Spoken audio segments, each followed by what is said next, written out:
Hi, everyone. Part of the Woodlands Partnership of Northwest Massachusetts, I would like to welcome Ethan Tapper to this book reading, signing, How to Love a Forest. For many of us, it's tall canopy trees with an open understory and well-maintained trails that we love. In his book and many videos, Ethan is teaching us to love other types of forests as well, the not so easy ones to love.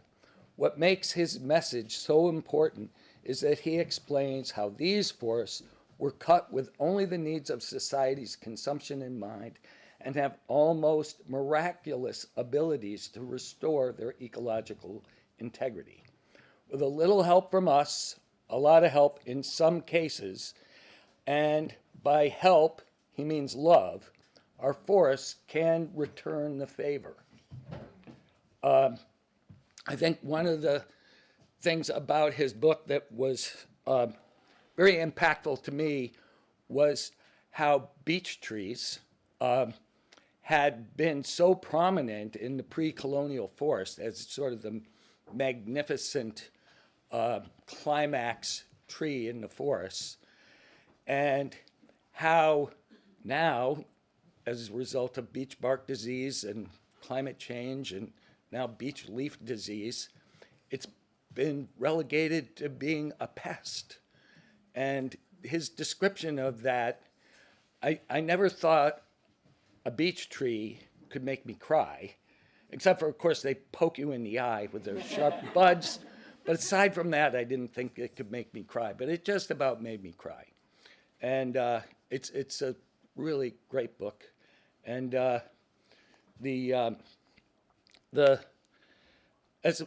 my wife says, I have a man crush on this guy. So be it. Ethan Tapper, there you are. Thank you. Hi. Hello. I'm Ethan, and I'm here to talk about this book that I had the privilege of writing called How to Love a Forest.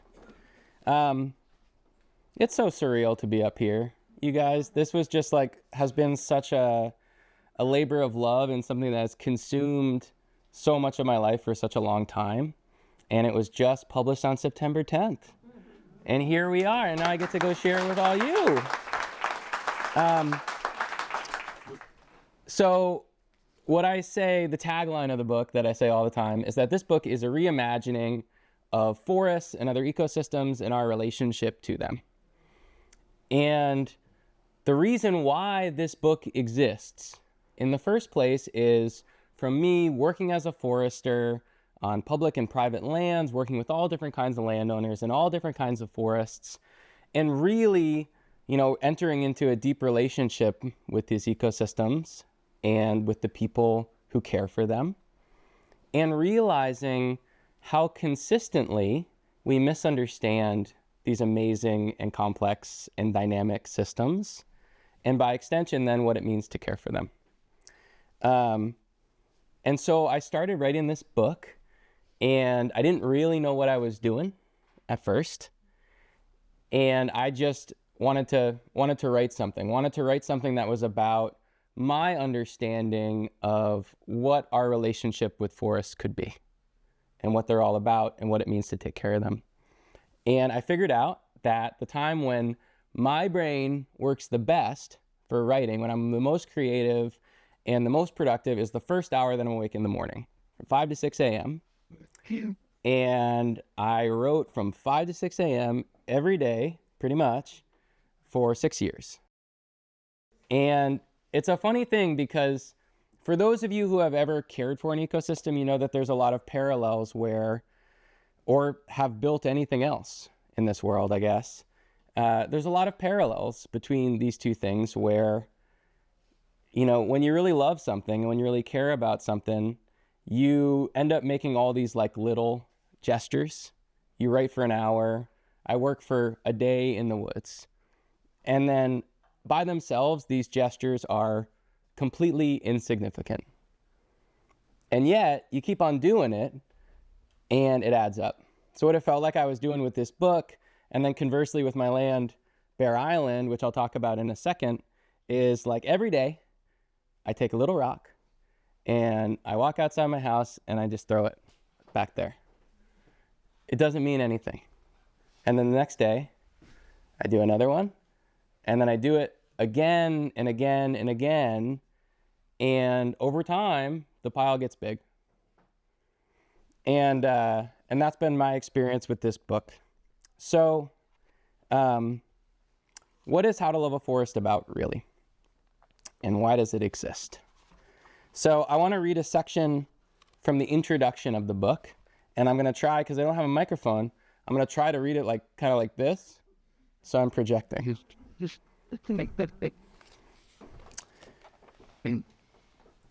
know what? Before I do that, well, now I'm going to read it. It's fun being up here. I can just do whatever I want. You don't even know the journey we're all about to go on together. Once it seemed that there were only two paths to follow. A status quo that saw forests and other ecosystems as commodities, and an opposing force that sought to protect ecosystems from ourselves, to leave them alone. As forests everywhere struggle under the weight of the many threats and the stressors of the modern world, as they suffer the legacies of the past and confront a future that promises challenges like never before, I have realized that neither of these two paths is enough. I have realized that the world needs action intertwined with compassion, relationship imbued with responsibility, death infused with life. I have gone my own way, fostering a divergent vision, a reimagining of what it means to love a forest, engaging in the radical act of trading simplicity for complexity, trading a tidy vision for one that is true. My journey toward these realizations has been long and lonely and sinuous. In my little house at the foot of the mountain, my bookshelf is crowded with books about trees and plants and animals, birds and bears and fungi, the relationship between people and ecosystems, and the threats both face. Never have I found a book that has articulated what a forest truly is, not just its botany and its biology, the contours of its many pieces and its parts, but how this entire living community moves and behaves and changes. Never have I found a book that described what it means to care for a forest like Bear Island, an ecosystem that has been changed and degraded and depleted and left to suffer alone. Never have I found a book that described the pain and the joy and the anxiety of trying to love and protect an ecosystem, of guiding it toward wholeness at this strange and crucial moment in time. No book has prepared me for the many complex and bittersweet choices that I would someday make at Bear Island, or for the fact that these actions would be celebrations, the substance of a truly radical and responsible relationship with a forest. In this book, I draw these disparate threads together, exploring what it means to love a forest in this changed and changing world. It is a new land ethic, a vision of relationship and responsibility, freedom and power, resilience and humility, legacy, beauty, and change. In a world that is both human and wild, both wounded and vibrant, both suppressed and emergent, this is a vision both for how we manage forests and take care of ecosystems, and how we manage ourselves, how we take care of each other. So, one thing that I really started to realize as I became a forester was this dichotomy that I mentioned in the beginning part of that reading. So there's an idea, and I had this idea too, where over here you have people who love forests. And the way that we love forests is that we leave them alone. And we remove ourselves from them, and we're like, we've done enough. hands off. And then over here, we have people who do stuff to forests, who cut trees, who maybe kill deer, who in some way are like working within this system, laying their hands on this system, changing it. And they must be people who don't care.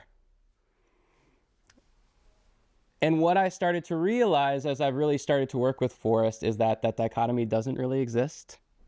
And that in fact, in many cases, the most profound expressions of love and care and compassion can be to take action in this moment in time. We're in this moment, which is an incredibly challenging moment for ecosystems, for this biosphere, and for ourselves. And it's an opportunity in many ways to build a better world. But these things are real. The threats and the stressors that our forests face are real. And in many cases, they need our help. So backing up, a little bit about me. I grew up in southeastern Vermont, not that far from here, in a little village called Saxton's River. Anybody know Saxton's River? Really? We live in Grafton. Heck yeah. My mom taught at Grafton Elementary School for a bunch of years. So yeah, and I remember, you know, there's all these stories that people tell, people who are like nature authors and like people who work with ecosystems, and they're always like, yeah, I was like the nature kid, and I was down in the dirt looking at bugs, and I was, you know, out there in the woods trying to catch snakes, and that wasn't my experience at all. The town of Saxton River, it's tiny, it's like 300 people, and it's surrounded by forests. But I don't remember that being a big part of my life one bit. What I really remember is that I wanted to get out of there. And I remember saying to myself that my junior year of high school, I was like, I don't know where I'm going to college, but I know where I'm not going. And that's the University of Vermont. Because everybody goes there and I'm getting out of here. And then the first month of my senior year of high school, I got this letter that said I got this scholarship called the Green and Gold Scholarship, which is a full tuition scholarship. And I was like, guess I'm going to the University of Vermont. But still, I didn't know that this was what I wanted to do. And I did 2 semesters there and was like kind of bumbling around, trying to study all this different stuff, and nothing was catching on. It wasn't clear to me what I wanted to do until something kind of like magical and weird happened, which was that I was still dating basically my high school girlfriend, and she went on this like wilderness expedition for 5 months. Yeah.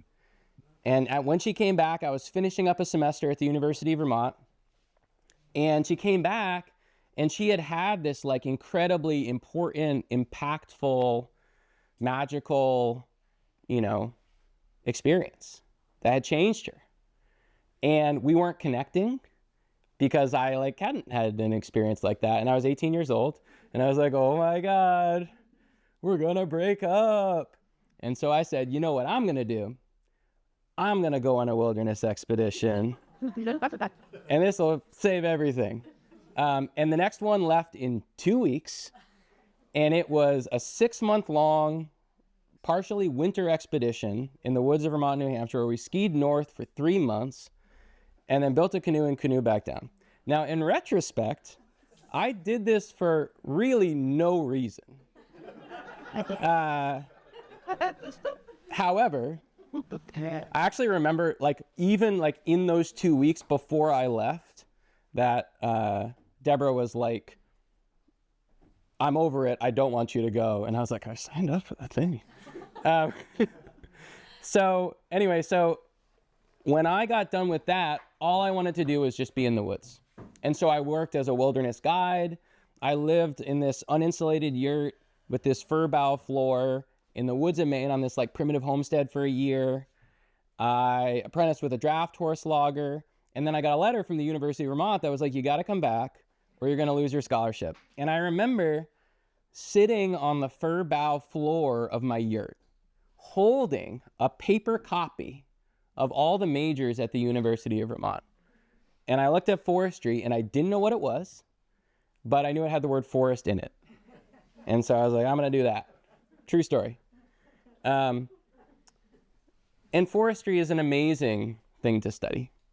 One thing that's amazing about it is that, you know, there are a lot of different disciplines within like the biological sciences. You know, there's like entomology and there's botany, all these different types of biology. But with forestry, you sort of have to encompass the entire system.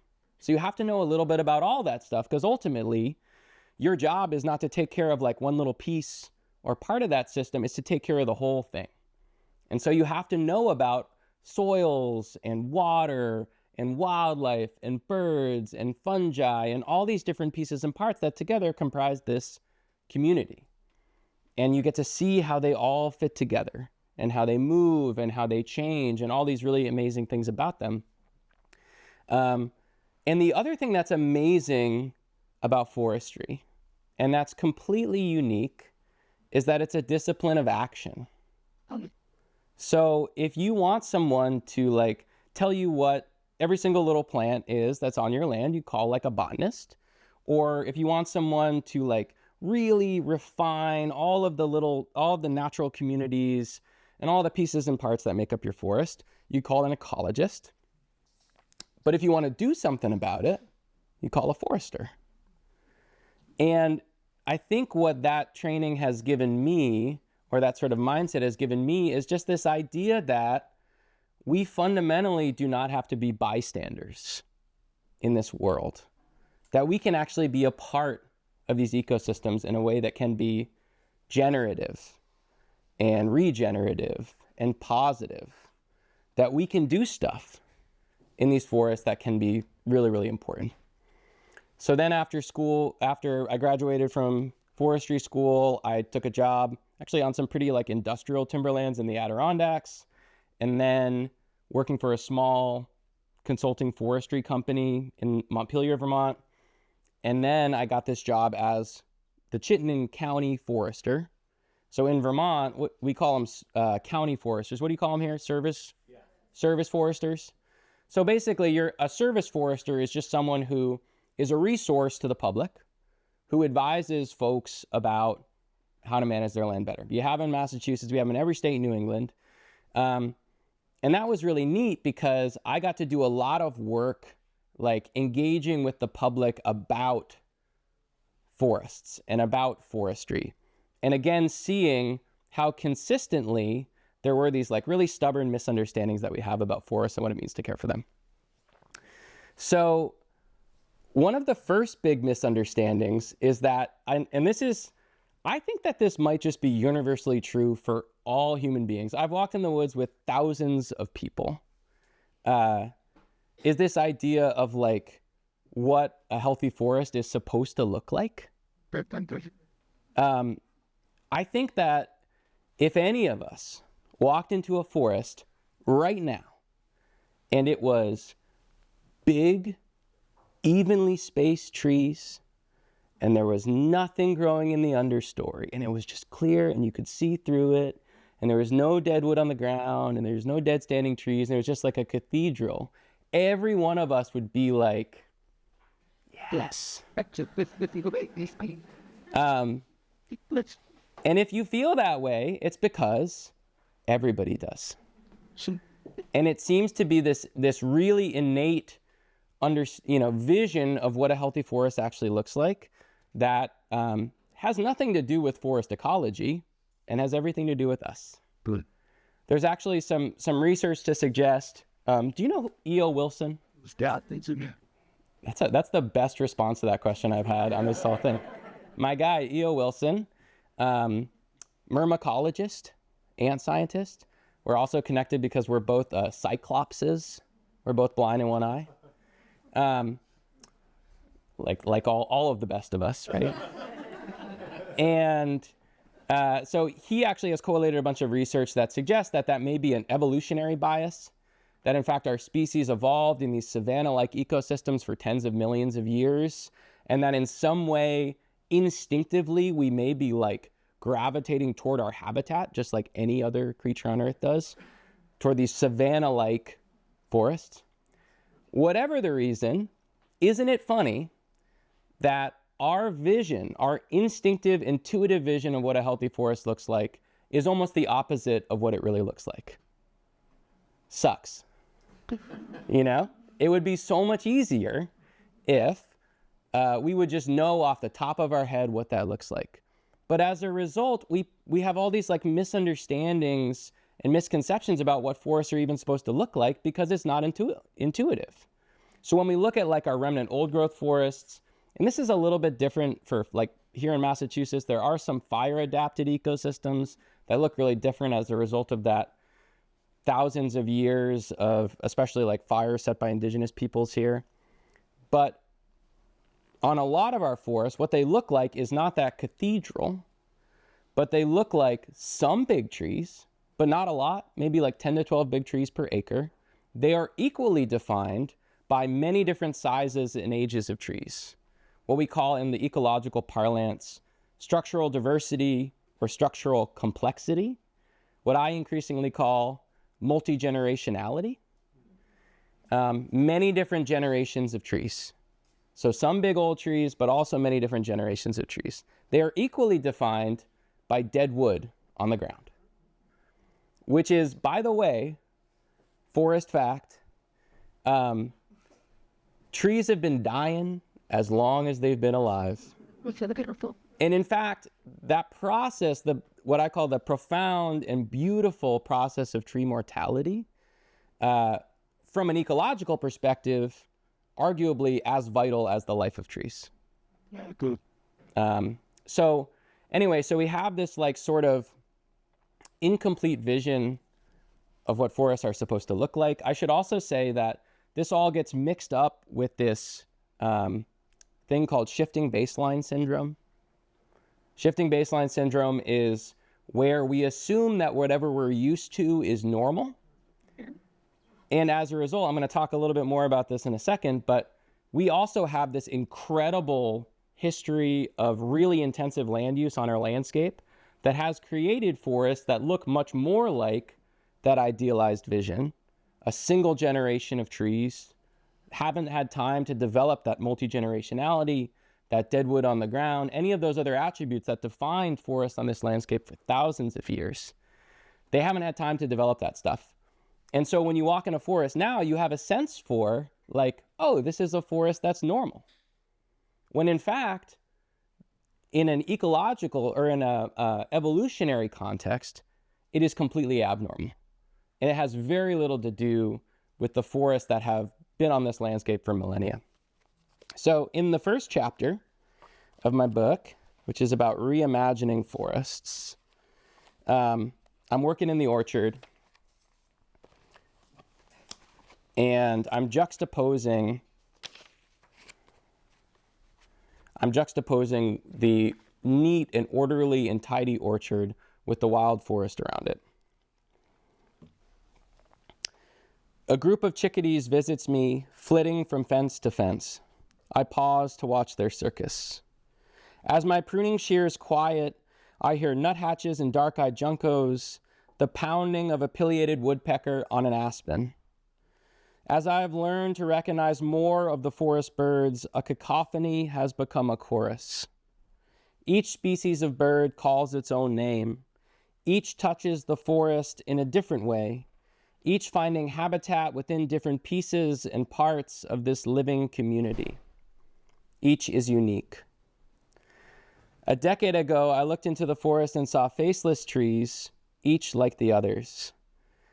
As I learned to tell sugar maple from red maple, the flat needles of hemlock from the angular needles of spruce, the peeling bark of paper birch from the creamy bark of aspen, the forest has become a creature of diversity and complexity and depth. Each tree species is habitat for different birds, insects, and mammals, each growing on different sites and in different ways, each flourishing different flowers and bearing different fruits. Each is precious. Once I saw forests as no different from orchards. I have since learned to reimagine the forest as something messy and imperfect, complex and undefinable, dynamic and expansive over space and time. I have learned to see the trees in the forest as the coral in a coral reef, the living structure at the center of a community of boundless depth and diversity. I have learned that an understanding of what healthy forests look like, how they work, and what it means to take care of them is not something that any of us are born with. It is something we need to develop. I have learned that forests are not supposed to be pleasant or understandable or beautiful to us. They are what they are, and it is up to us to meet them there. Now, when I look into the forest, I see kaleidoscopes of interactions and connections, critical pieces and parts as diminutive as a bed of moss on a rotting log, and as massive as a mountain, a region, a continent, a biosphere. Now I see that the fungi and the bacteria of the soil, the insects, the mosses and the lichens, the beech and the oak, the deer and the owls and the bears, these things do not live in the forest. They are the forest. The windstorms and the ice storms, the forest fires and the floods, the death and the change, these things do not happen to the forest. They are the forest. Once I thought that being a forester meant being a caretaker of trees. Now I see myself as the caretaker of a reimagined forest, the steward of every piece of this incredible volume of life. So what if an understanding of what a healthy forest looks like, what it means to care for a forest, is not something that we're born with? What if it's something that we need to develop? And what if it's something that is so powerfully unintuitive that it makes us uncomfortable? It's this really, I think, profound and beautiful journey that we all get to and have to go on to relearn this one little thing. And to recognize that as we do that, it will make us uncomfortable because it's actually counter to every instinct that we have. But until we do that, we're never really going to understand how to take care of these ecosystems, and never really going to be able to trust that when we look at a forest that we're really understanding what it is or how it's doing, right? So I mentioned in this too, I do think about, and many of my colleagues as well, foresters, ecologists, biologists, have a more expansive definition for a forest than what most other people think of. So most of us, if I was what's a forest? You would be oh, well, it's a place with trees, right? And you would know it. You know it when you're in it because you're in it and there's trees and you're in a forest. But it's one of those things where it's the more you look at it, the more that vision falls apart. And a better definition for what a forest is, I really like this definition for what's called a natural community, which is from this book, Wetland, Woodland, Wildland, which is about the natural communities of Vermont. And they define a natural community as, quote, an interacting assemblage of organisms, their physical environment, and the natural processes that affect them. So a forest is not just the trees, but it's actually all of these components, these living components of this system. It's the trees and the plants and the animals and the fungi and the bacteria and the insects, all of that stuff. And it's also the non-living components of that system. It's the waters and the soils. It's the geology. And it's also even the natural processes that change those things, recognizing that all of these systems are incredibly dynamic. It's the windstorms and the ice storms and the forest fires. So what's so neat about this definition is that it's a much more expansive view of what these systems are and a much really better way of thinking about what it means to care for them. Because if we're just taking care of the trees, if we're just keeping every tree in the forest alive, right? We may not be caring for every other part of that system. In order for that system to exist, in order for that forest, by this more expansive definition, to exist, we need to find a way to create habitat for all of those living things. We need to find a way to build healthy soils, to have clean water, to have natural processes that sustain this ecosystem as well. And the interesting thing about that for me was it freed me to think about what it means to take action. Because a lot of the barriers to taking action are being afraid of killing a tree, right? To being afraid of like doing anything in this system. And I'm like, well, but what about the other stuff, right? We have these forests, by the way. Every forest you've ever been in New England, was a pasture in the 1800s. You know, I think across New England, it's something like 0.1% of old growth remains. Many of those areas were cleared in the 1800s. Actually, here in Massachusetts, some significantly sooner than that, 1700s. Many maintained as a pasture for centuries. And now the forests that we see across New England, across our landscape, are, again, these incredibly young forests that haven't had a chance to develop any of the attributes that define them for thousands of years, which is important when we think about biodiversity as well, because those are the conditions that all of our biodiversity adapted to. So when we have forests that are missing all of these key components, and they are missing every one of these key components that we might find in an old growth forest, big old trees, deadwood on the ground, that multi-generationality, a landscape which is a mosaic of all these different habitats, they just haven't had time to develop those yet. And when we're missing those, we are missing habitat for all of these other components of the forest. And again, I was like starting to realize how by this more expansive definition, it might require us to actually affect some changes in order to protect this entire system. So one of the things, well, I should tell you about my land, Bear Island. And I'm going to put my phone here, and I'm not like checking my text or anything. I am just using it as a timekeeper piece. So by way of like telling you about some of the threats that forests face today, in addition to like these legacies of the past that define the forest on our landscape today, I want to tell you about my land. So I became the owner and the steward of a piece of land called Bear Island 7 years ago. And the first time I saw Bear Island, it was a picture on a realtor's website. And all it was a picture of Camel's Hump, which is, you know, Camel's Hump, iconic, famous. It's actually what we call Camel's Butt, because Camel's Hump is this like beautiful shape, but we're looking at it straight on, just at the butt.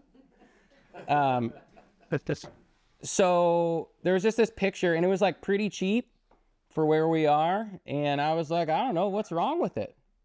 175 acres? Wow. So I went to go take a look.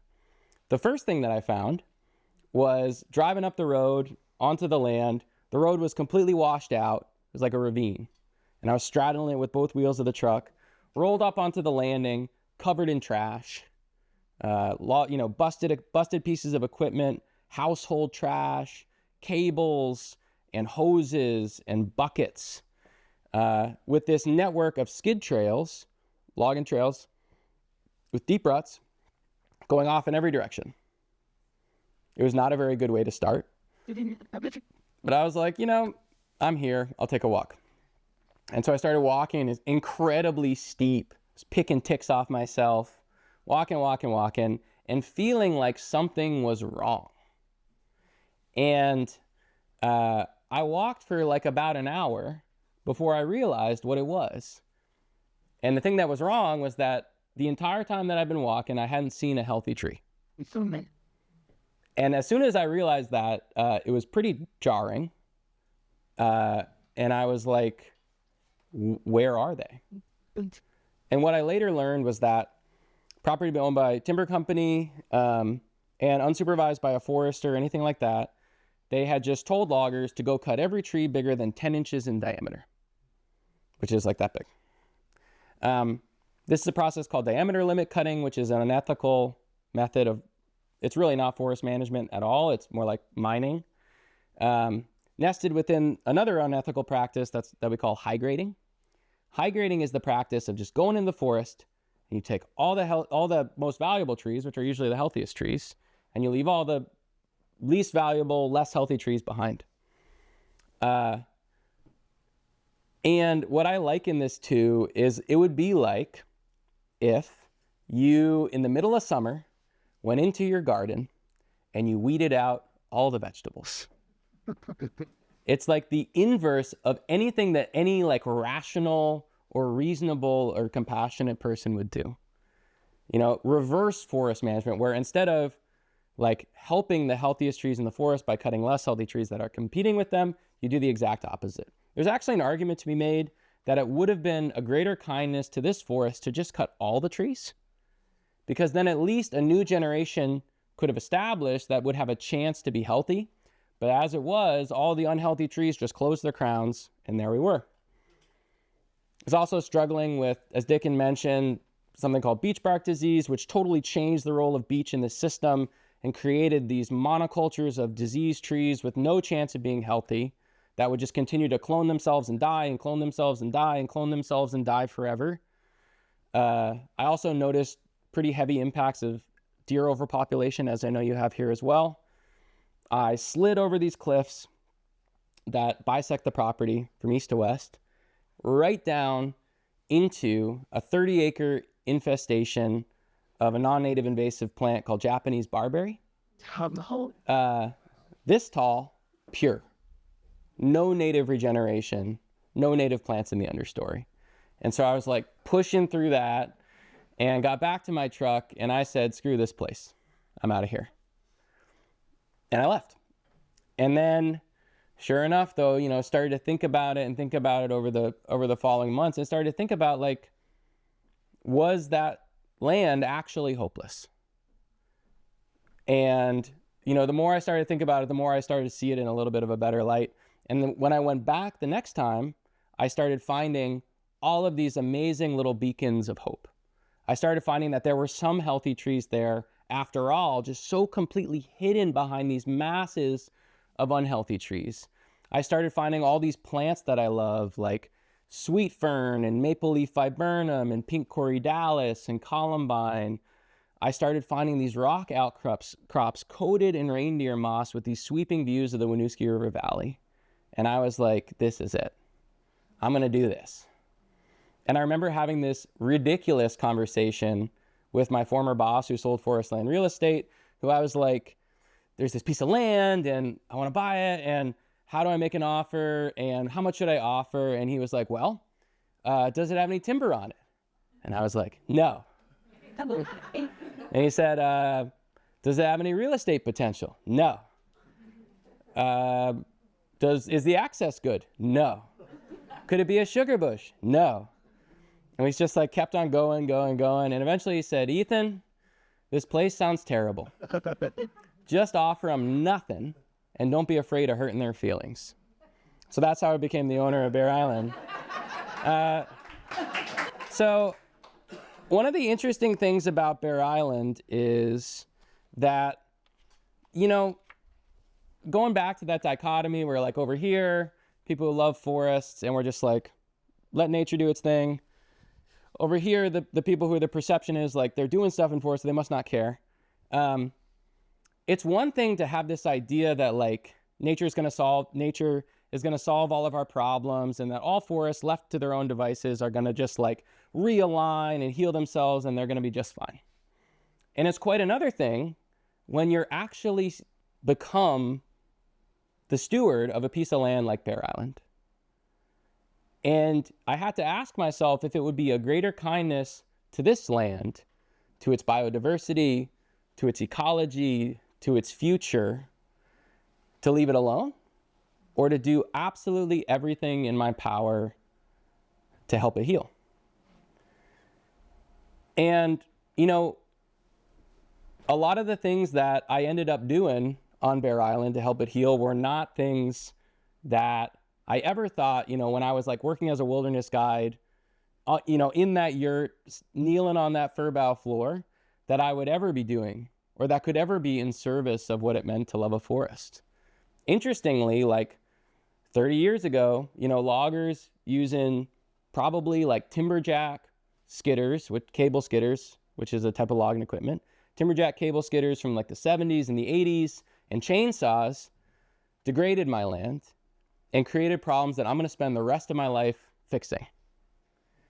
And now, two of my most powerful tools that I use for healing my land are a 1981 timberjack cable skidder and a chainsaw, used in a different way, are tools of healing. I taught myself to be a hunter. I taught myself to run excavator to heal some of those old trails and establish new trails that are more resilient. I used herbicide to kill all those invasive plants. And there are spring ephemeral wildflowers growing on that hillside right now. Well, not right now because they're sleeping, but in the spring.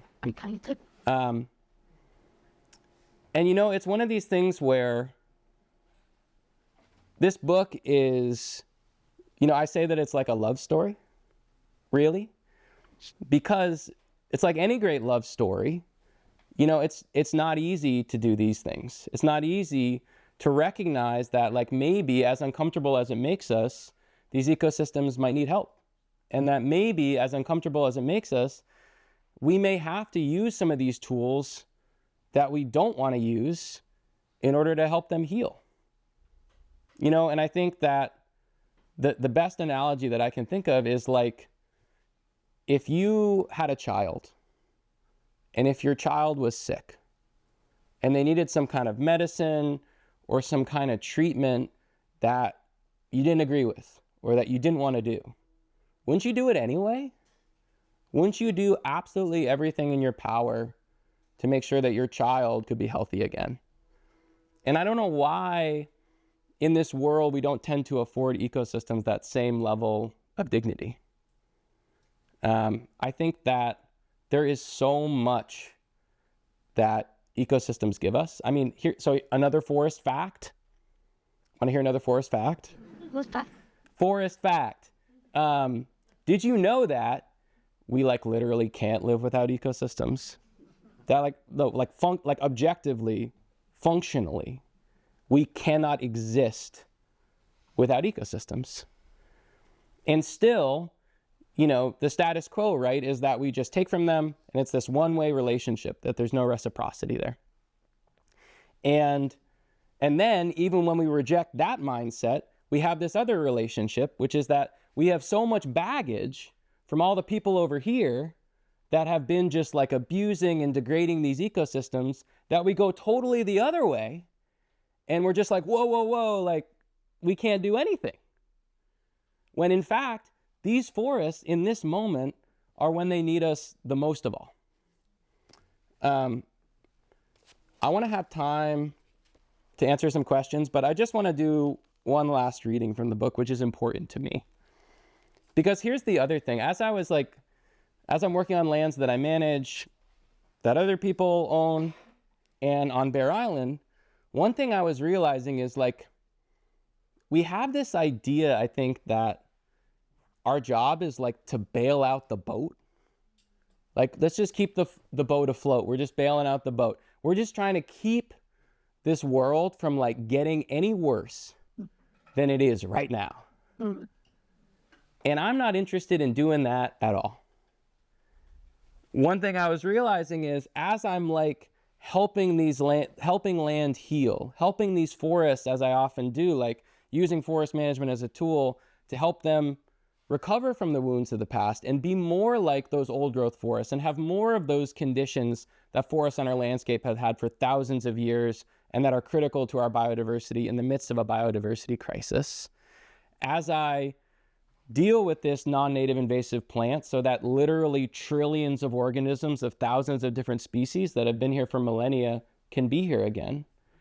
As I try to lower that deer population so that it can be back in balance with a sustainable level of this animal on our landscape, the forest is becoming more.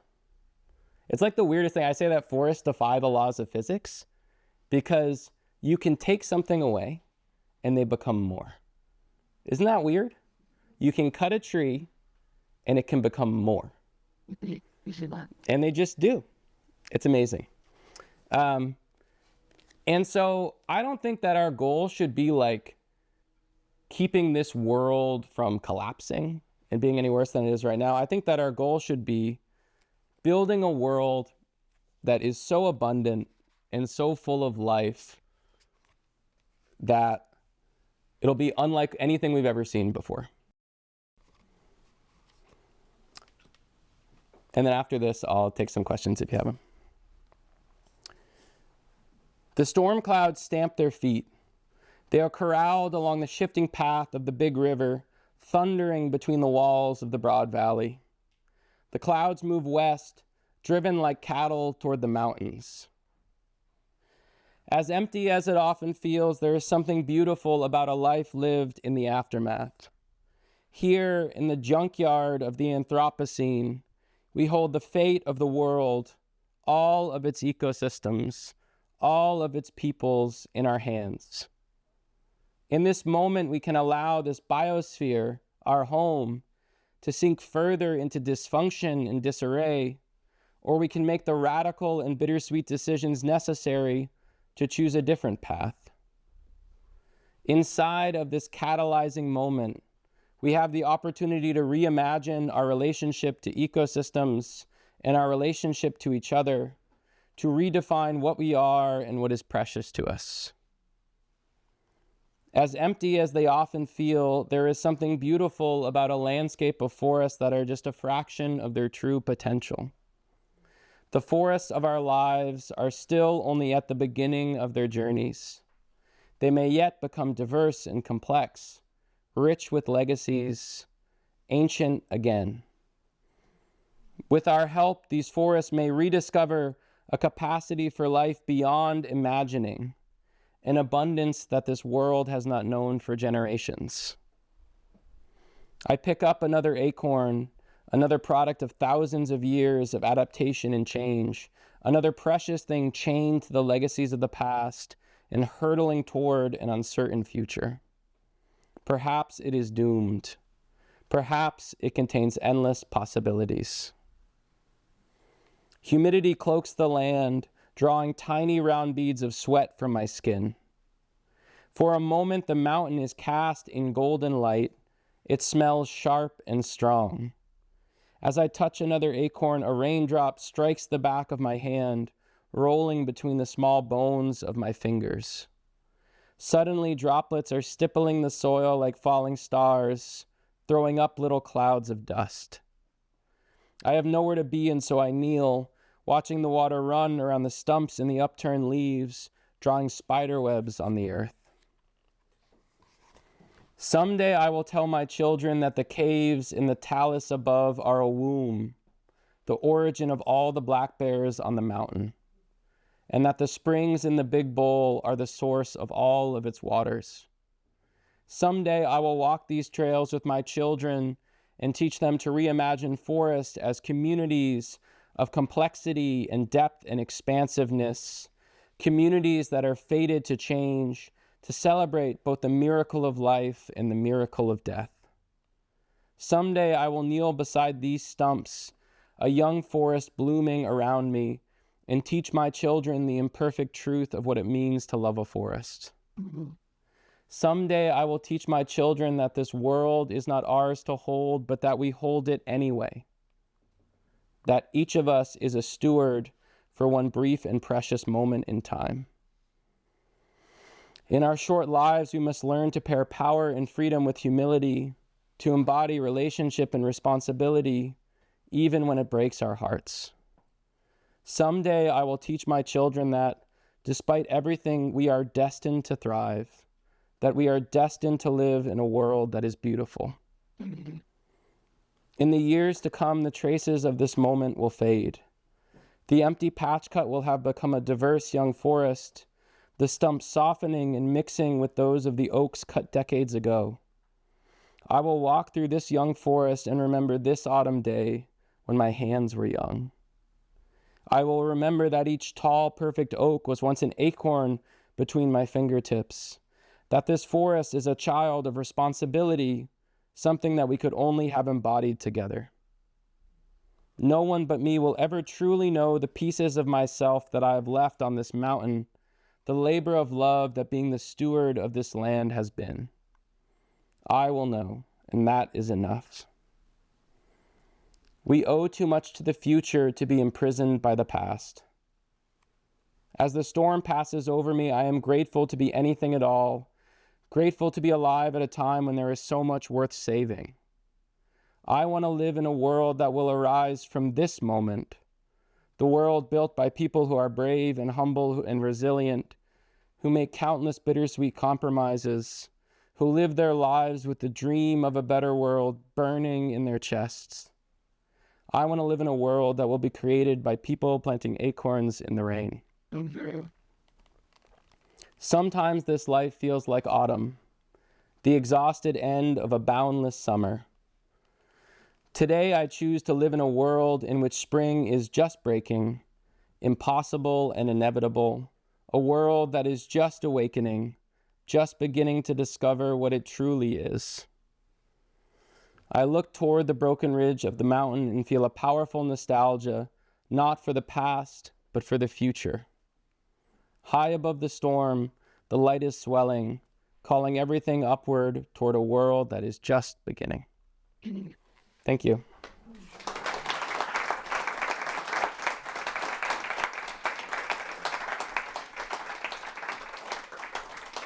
You guys got any questions?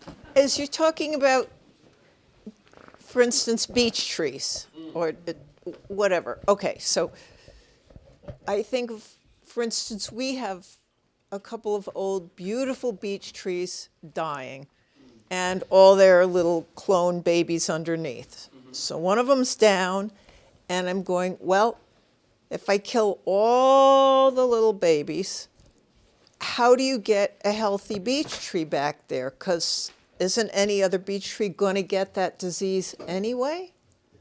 And same with the borers, and I mean, I'm seeing it around here, whole stands of things. So I often use beech as an example to illustrate the profound changes that have happened in our forests, on our ecosystems, on our landscapes, because it is so dramatic. So just to tell you all the like brief version of the story of beech is that I think it's a little bit different here in Massachusetts. Where I live in Vermont, we have these pre-colonial, like original survey records, and from them they can infer like the forest composition, the different tree species that were there.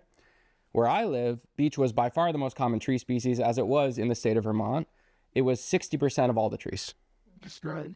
And at that time, beech was a tree species. At that time, beech was a tree species capable of living like 400 years old, becoming massive and having this beautiful smooth bark. I learned it as elephant skin bark. And one can only imagine in these ecosystems with these incredibly complex relationships with all these different species, the amount of different organisms that would have had special relationships with such a dominant tree species.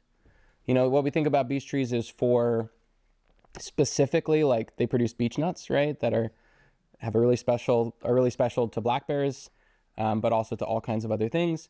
But then also just like when we look at our food web, sort of like from the ground up, those beech had an influence on the soil. Those beech had unique bark structure. Those beech had unique canopy structure and foliar chemistry and all these other things that create these really like special relationships. Obviously, like our landscape was cleared, so those beech trees were cut down. And then in I think 1920s, beech bark disease, which is a non-native pathogen, was introduced, I think, to Nova Scotia, spread through our forests. So now the identity of beech is fundamentally changed. It's actually a function, it's a phenomenon that we call cryptic function loss. So cryptic function loss is cryptic, so like secret, because beech is still here. We see it all the time. But the functions that are associated with it have been lost. So like many of the functions associated with it have been lost. A very similar one is American elm, which most of us know just like as a dead tree in a hedgerow, but used to be these like incredibly massive, beautiful trees that were really important in our floodplain ecosystems and all different kinds of places. So there are some beech trees that are resistant. We call them clean beech trees. And I don't know, I don't know the exact proportion, but it's like less than 5%. And you can tell because they have smooth bark. So the clones of a tree that died of beech bark disease are not going to be healthy. Those trees might have just died because they were old, not because of beech bark disease. But the clones, if the parent tree has beech bark disease, the clones are going to have beech bark disease. But if they have smooth bark, they're going to be okay. Unfortunately, and on Bear Island, a lot of us, because what happens is like basically anything we try to do, we get beech monocultures because it's so good at sprouting, where we have deer overpopulations. Deer don't eat them. They don't like to eat them, and they eat all the other stuff and create this understory beech monoculture. So a monoculture in the overstory and the understory of a tree that will never be healthy. No diversity. And so they become this like real barrier actually sometimes to us managing our forest to be more diverse. But I don't, as much as they make my life hard, I don't want to eradicate beech. I just want to grow healthy beech again. I love beech. I love healthy beech. And so whenever I find a clean beech tree, I protect it. And this is the depressing part. That wasn't the depressing part. The depressing part is now there's another pathogen that's called beech leaf disease, which is probably just going to kill them all. But maybe some of them will make it. But so here's the thing, like why I think that that's such an important thing to illustrate is that I often wonder, like with our ecosystems, we're like, they're resilient and they take care of themselves and they'll be okay. But you got to wonder at what point, how many pieces and parts can you pull out of this system before it really starts to collapse? And I need you to know that we don't have to imagine what that would be, like it's already happening. We've already lost many different tree species, many different animal species. We deal with non-native invasive plants, animals, pests and pathogens. We're dealing with massive implications of climate change, changing our disturbance regimes, changing our seasons, changing how we get precipitation, giving us droughts. We're dealing with deer overpopulation. We're dealing with all of these different things at once. And to me, that is like such an important thing to remember when we think about when and if and how we need to take action in our ecosystems.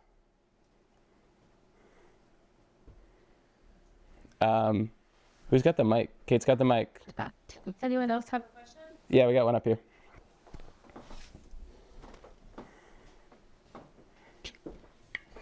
Shout out to Kate. I'm sorry if I missed this, but where did you get the name Bear Island for your land? Are any of you affiliated with HBO in any way? Are any of you have the power to take legal action against me on behalf of HBO? Fantastic. So the real reason, or how it started, now it has these, I'm going to tell you what the other meanings are now that it has gained, but it's a place in the Game of Thrones universe. It's where it's the seat of House Mormont, Bear Island. However, the reason why it fits so well is that the second time I went there, I have a really special relationship with black bears. And I started to realize that this place was like optimal black bear habitat. And there was all these red pine trees, which they really like to like stand up against and rub their backs on and beat up with their claws and bite and use as these territorial markers, scent markers. And it was just like, there was just bear sign everywhere. And so I was like, oh, but they put the name Bear in my head. And the land is like in a really weird place. It's like between all these like major roads. It borders the highway, and behind it is a 70,000 acre habitat block. So you feel like you're sort of like on an island when you're standing on one of those rock outcrops. But it took on another meaning, which is that I read about in the book that when I was 20, actually at the end of that wilderness expedition, I got in an accident and that's how I went blind in this eye. And I got an insurance settlement for like a couple $100,000. And so I used that to buy Bear Island. And so it's also Bear Island. Can I ask one more? Are you familiar with your neighbor, Sunray Peace Village?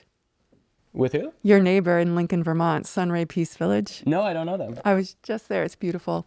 You might want to visit that land. I'll have to do it, yeah.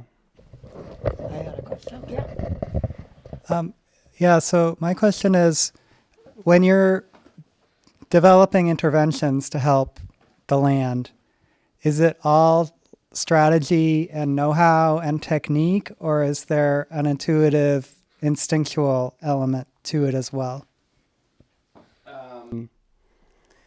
Yeah, we say that. So the fancy word for like how we care for forests is silviculture. And the textbook definition of silviculture that's like burned into your brain in forestry school is the art and the science of tending the forest. Or we'd say tending the forest stand. So yeah, there's some of both of those things.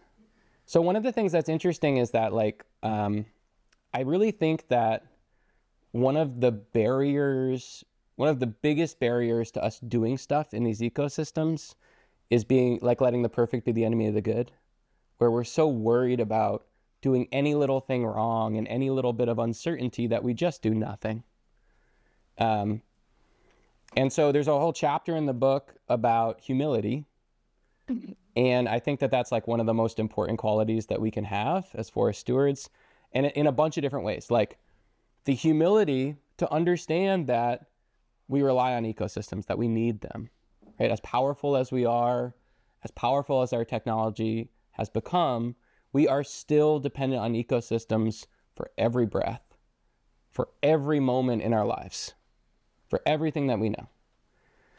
Also having the humility to understand that ecosystems are intrinsically important, that they are not only important for what they give us, that they are themselves important.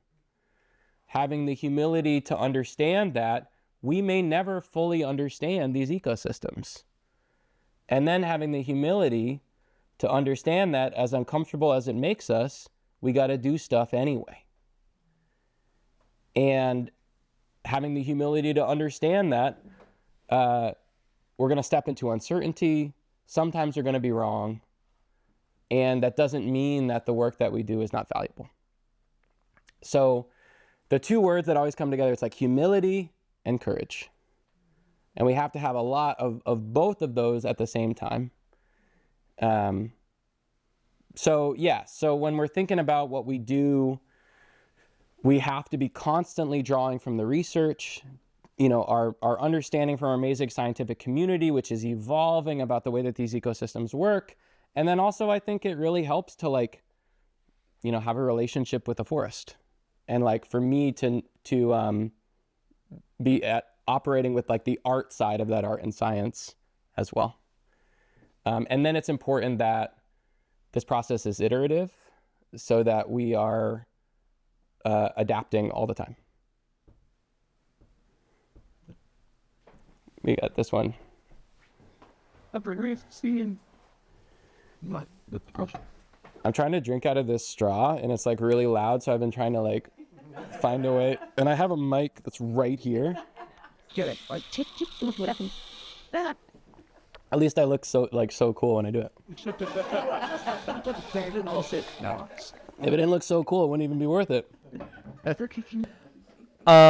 So one of the biggest practices for big timber companies is to take these big swaths of forest, like clear cut, and then do monoculture planting, cut it all down, put a bunch of tree planters in there. They plant thousands of trees perfectly spaced, and then repeat that cycle.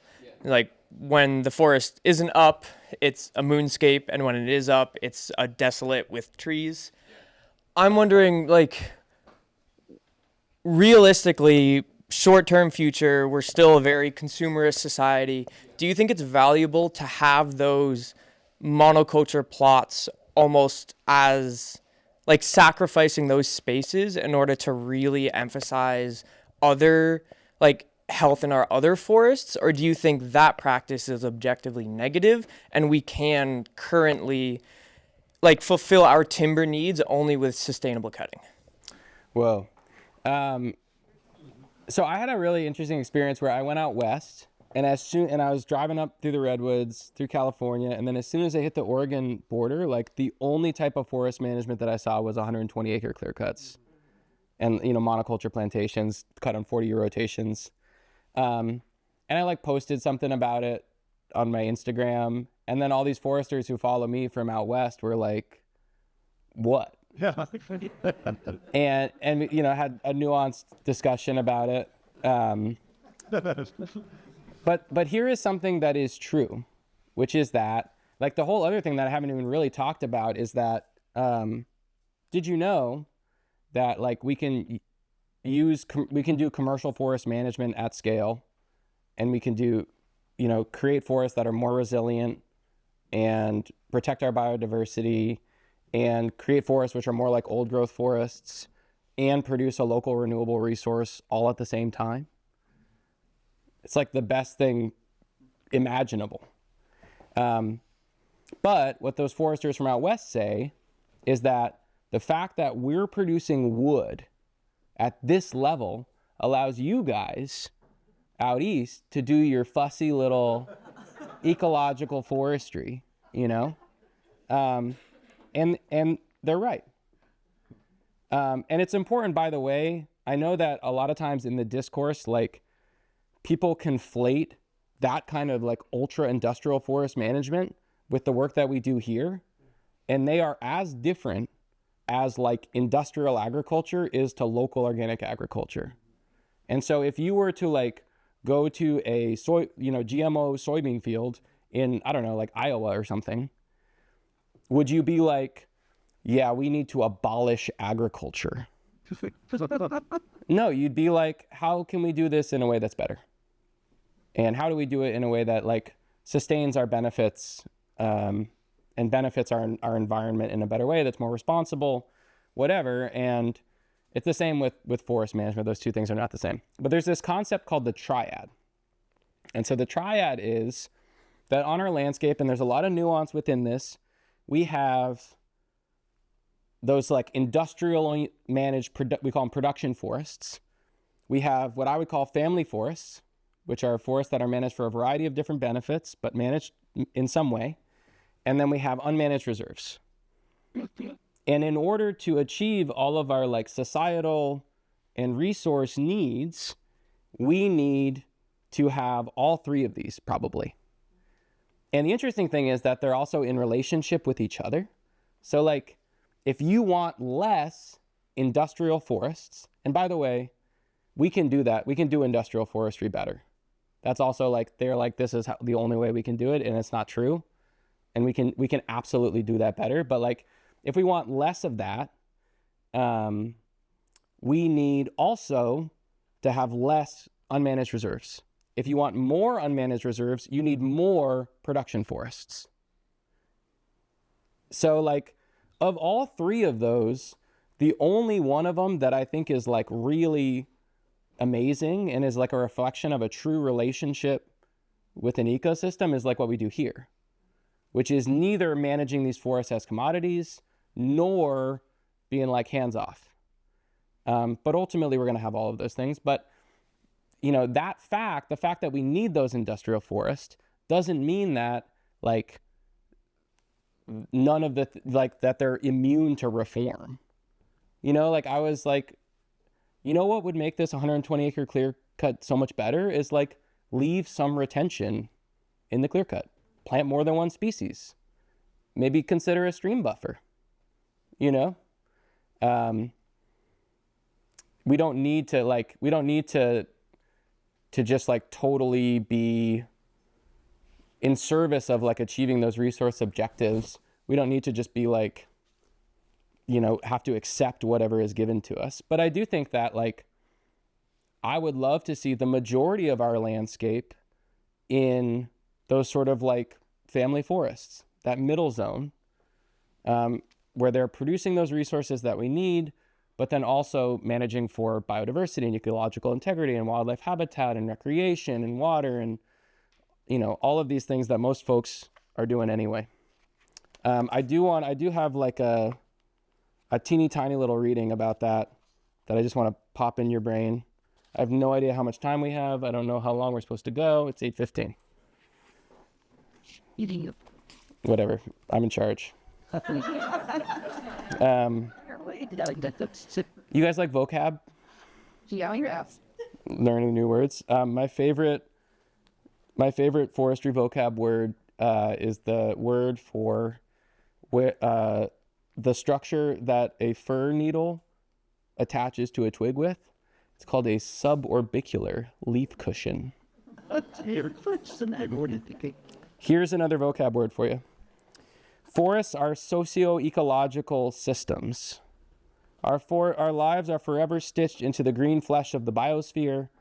The separation of the human world from the wild world is an illusion. We cannot care for ecosystems without recognizing that we will always rely on them and we will always tax them. That human life will always be precious and worth nourishing and will always come at a cost. We cannot choose if we will impact ecosystems, if we will impact peoples across the globe, if we will impact the lives of future generations. We can only choose what that impact will be. I'll do one more question. Or who's got it? Great. So, before we do this, I'm going to be over at the back, and there are books that you can buy, and you'll just buy them from John and put them at the front. Register, and I'll sign them for you if you want me to. And I just wanted to thank Kate and Dickon and everybody at the Woodlands Partnership for having me.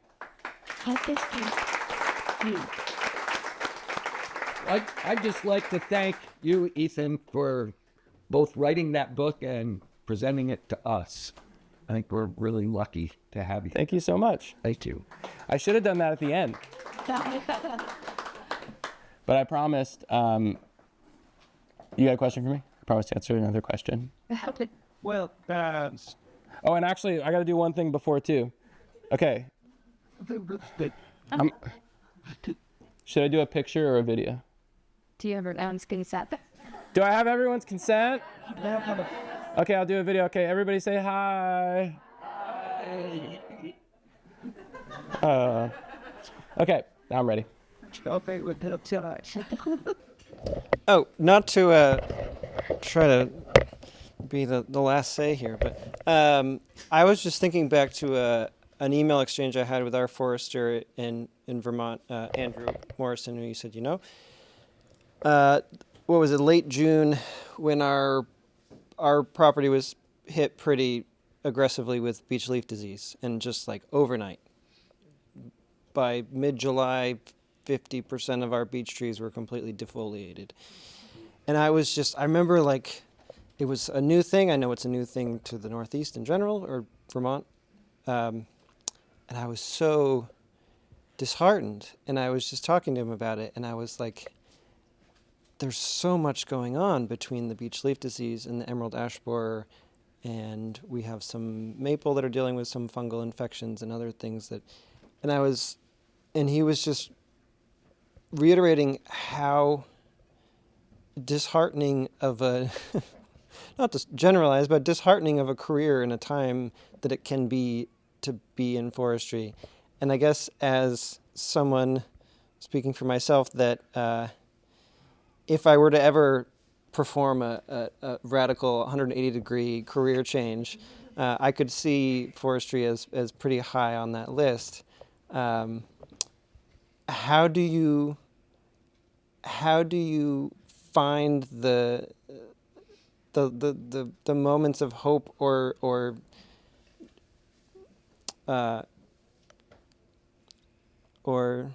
just hope for that there's some path forward, and that we're not just, foresters aren't just in a career of slowing the inevitable?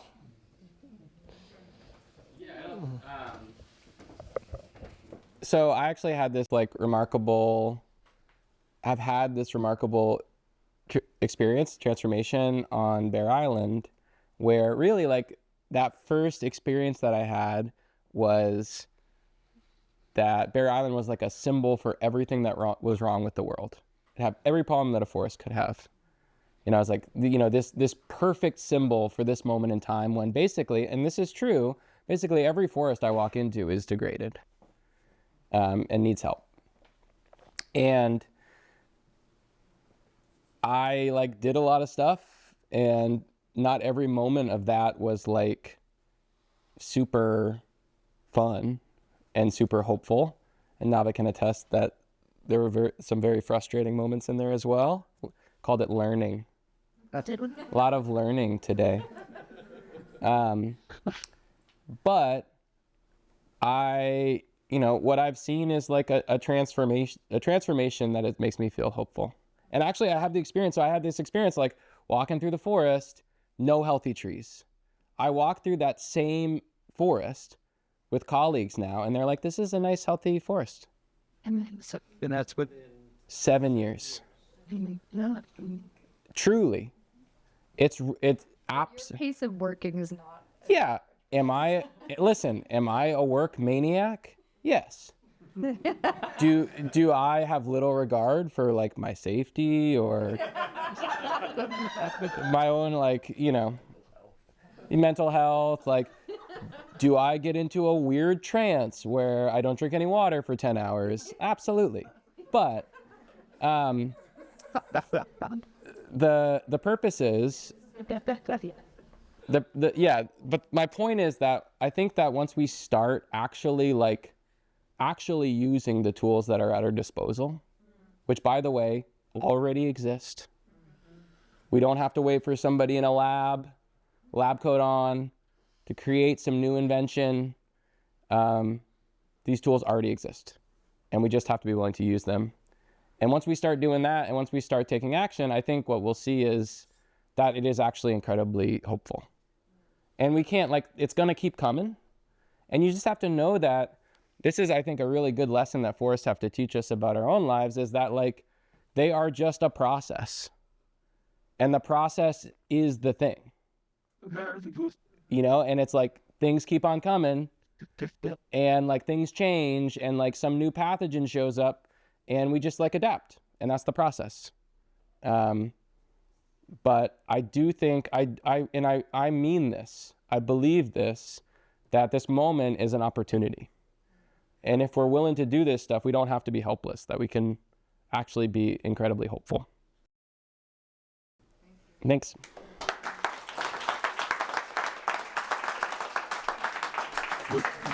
what do you find?